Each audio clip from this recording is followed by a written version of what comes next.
Japan میں ایک چھوٹا سا اجتماع ہوا، وہاں ایک جاپانی مسلمان ہوا، وہ عربی اور کئی زبانیں جانتا تھا، تو اس نے وہاں پاکستانی بہت ہے، گاڑیوں کے شو روم ہیں جاپانی گاڑیوں کے، تو اس نے آخر پہ بیان کیا اس جاپانی نے، تو اس نے ایک عجیب بات کہی، پاکستانیوں ہم نے تمہیں گاڑیوں کے شو روم دیے، رہنے کے لیے گھر دے دیے، دفتروں میں نوکریاں دے دیں، حتیٰ کہ ہم نے اپنی عزت، اپنی بیٹیاں بھی تمہارے نکاح میں دے دیں، اور ظالموں بتاؤ تمہارے پاس کلمہ اور قرآن تھا، تم یہی ہماری جاپانی قوم کو نہیں سکھا سکے؟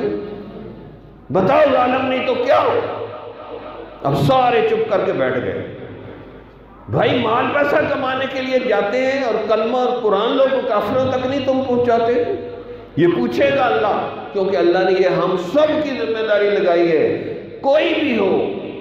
کنتم خیر امت اخرجت للناس تأمرون بالمعروف وتنہون عن المنکر، تم مسلمان بہترین امت ہو۔ کیوں بہترین امت؟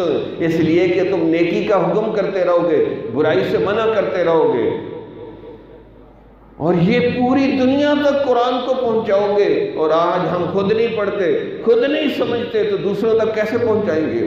تو یہ ایسا جرم ہے کہ اس جرم کے خلاف گواہی دینے کے لیے پتہ کون آئے گا؟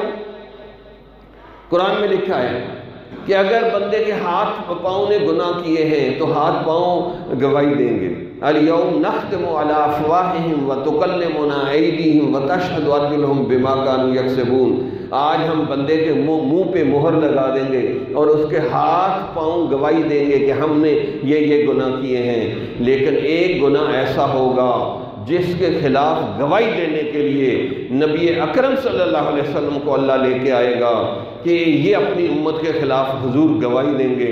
ہم شفاعت کے لیے کھڑے ہوں گے کہ ہماری شفاعت ہو جائے۔ وہ کون سا گناہ ہوگا؟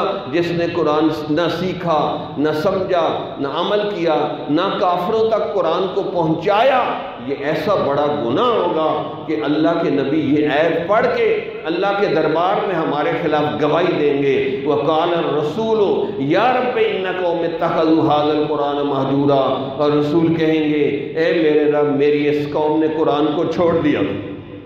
جمال الوجود بذكر الإله وتصفو الحياة بنور هداه، جمال